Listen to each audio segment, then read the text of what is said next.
Last week, a pastor refused to baptize a baby because the unmarried parents were living together. There are a lot of directions that someone with different beliefs than I have could go with this, and I would be very curious to hear from those who believe in baptismal regeneration on this topic. But since that's not me, I'm not going to speak in that place. I'm going to speak from a place that sees baptism as symbolic.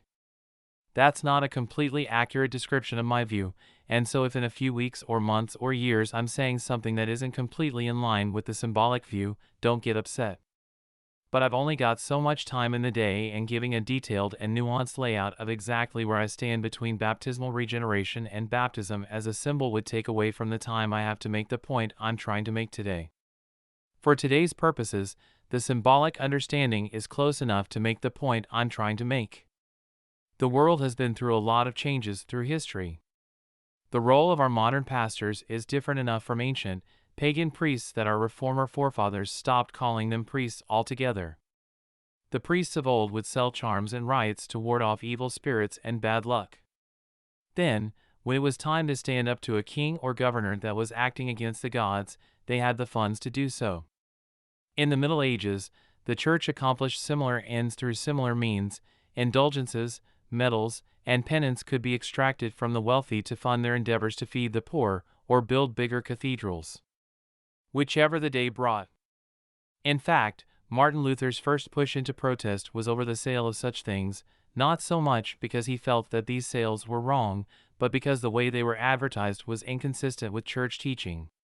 Today, churches that need to raise money try to be a bit more forthright. Instead of selling something metaphysical that can't be verified, they prefer to sell a brick with the donor's name to be used in construction or a plaque to be hung in a prominent place. This has a bunch of advantages, but it does come with one glaring disadvantage: it makes harsh discipline harder.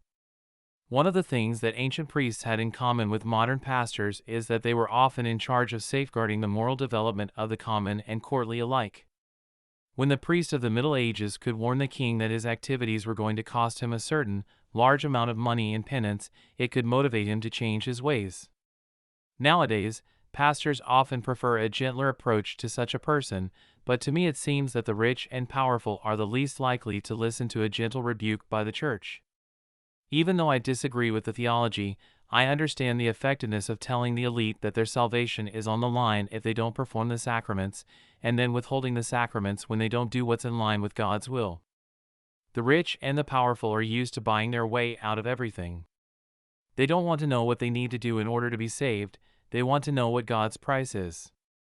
To make sure I'm clear, I'm not saying that those who first taught that the sacraments were necessary for salvation were lying.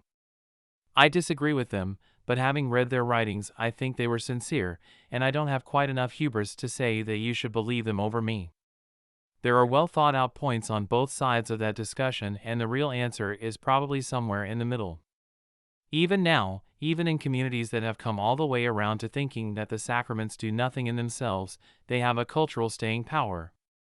Even people who have their babies baptized because it's the right thing to do get flustered when they're told that they can't just get the baby baptized while not doing things the right way in other areas. You've got to admit that there's a kind of hypocrisy in having your baby baptized while knowing that you're doing what your church teaches is against Christ. Leading to one side how I feel about how that church is interpreting these things, I'll come back around to that point. But there's an important point. This is most effective when everyone knows the rules up front, and the rules are consistently applied. To be clear, how a particular pastor deals with their own congregation is something that particular pastor will have to carefully consider in relation to the needs of their congregation. Withholding baptism for unmarried couples living together might be the best course for one congregation, and another congregation might need to take a more lax position on that subject due to other practical matters. Whatever rules a particular pastor needs to be in place, they need to be consistent and upfront. There should never be a time when a couple thinks that their child is going to get baptized on a particular day only to find out their plans have been changed for them. If the pastor needs the couple to be married first, that needs to be brought up at the very first meeting. If the pastor is fine with a firm handshake that the couple promised to do their best by each other, do that the first meeting. This pastor failed to set up expectations. That sends the wrong message. It feels like he was trying to manipulate the couple into obedience. Even if this isn't what happened, it feels that way. That's not what we should do. Expectations should be set early and applied consistently. If the rule is to deny baptism to children of unmarried parents that are living together, that rule should come up on the first visit. Especially if the pastor already knows that the parents are unmarried. Then the family can decide if this is something they want to pursue. If they're not open to changing their lifestyle, stringing them along in an attempt to manipulate them into behaving the way we want them to isn't a very nice thing to do. Different people are going to have different takes on which sacraments should be withheld for what, when they should be withheld, and for how long. I think that there's a healthy point in keeping the debate open on that. We're going to get it wrong. That's part of being human. Sharing our opinions with each other that this was too far or that wasn't far enough helps us to have some tiny bit of accountability to each other. When there's a hierarchy, like there happens to be at the Methodist Church in question, the opinion of the immediate superior should be weighted especially heavily. The immediate superior can, after all, remove or relocate the pastor. Even past that, other opinions should be listened to. But in the end, the buck stops at the pastor that has to make the decision. That pastor knows their community, and even though they're going to get it wrong sometimes, they're less likely to get it wrong as often as us total strangers. With that much out of the way, let's look at the specific thing that is being withheld and the specific reason it's being withheld. I'm not sure that the specific sacrament in question is actually the best sacrament to withhold for the specific problem at hand. Baptism can mean a lot of things in a lot of different traditions, but it is generally an individual's entrance to the Christian community. That's part of what the debate between infant baptism and believers' baptism is all about. Is it actually possible for an infant to enter the Christian community? The church in question obviously thinks that they can. But one very important part of Christian theology is that no one can stand between a person and their own entrance to the community of God. Not your parents, not your priest, not your king. Christ won't turn anyone away because their parents were living in sin. I can totally understand something like withholding communion or instituting a policy of believers' baptism, but to deny baptism because of the parents feels out of place to me. Which brings me to the particular point: are they married? I say that in the eyes of God, they are already married. When we look at the writings of Paul, in 1 Corinthians 6 verse 16 he even uses the language of the marriage covenant to describe the relationship of a man to a prostitute. When Jesus met the woman at the well in John 4 verse 16, even though she didn't recognize herself as married, he called the man she was living with her husband. God sees with clearer eyes than we do. We have put a lot of stock into a government-issued piece of paper. Don't misunderstand me, I rather like the tax breaks and other benefits that my government-issued piece of paper gives me. I'm not saying don't get the government-issued piece of paper. I'm saying that it's the lower authority. We go on and on about how someone is either really married or not really married, by which we mean that the government recognizes their marriage. I think a far more important question than what the government has sanctioned is what God has sanctioned.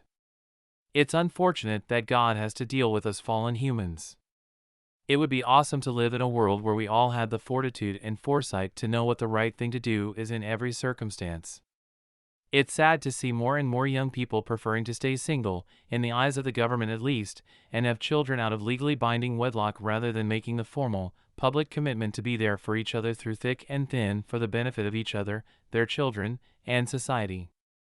But sometimes the future isn't all it's cracked up to be, and there are a bunch of people that don't want to put their kids through the same heartbreak and trouble that divorce did to them when they were a kid. They'd rather say honestly, I'm here while it's good, but if it turns sour or I meet someone cuter then I'm out, then swear to stay when they aren't sure they can or will. The Protestant Church oversaw the creation of the world where no-fault divorces and divorce attorneys gutted the American family. Very few Protestant churches withheld any kind of sacrament or implemented any kind of discipline for couples undergoing no-fault divorce. Battle lines were drawn and war was engaged and sides were chosen, even by leadership in churches over and over. Our hard hearts may require divorce from time to time, but the promotion of hard-hearted people displaying poor foresight within our community has been a disaster. We may have to figure something out to clean up this mess. I totally understand why the upcoming generation is skeptical of marriage as an institution. It hasn't been doing particularly well by them or their parents the last 100 years or so. Yet the church holds on to state-sponsored marriage as the ideal to which we should aim. For my part, I'd like to see the government step out of the marriage business for a while. I know why we got the government involved in it, and it was the best thing then. Now we don't even have a unified view of what marriage is, though. Let's bring marriage back under the administration and enforcement of the churches, clubs, and communities that want to figure it out. Maybe we will have communities that make temporary marriages for the upcoming generations. Maybe we will have communities that establish even harsher penalties for divorce. But when you come down to it, the way the Bible sees marriage, a couple that's living together and having kids together is married, regardless if they have a paper or not from the government. Instead of seeing them as a couple of singles, we should see them as a couple and start the effort to make sure that they stay together and the children are provided for. That may lead to a government-issued paper. It may not. But it should invoice the spiritual provision of baptism.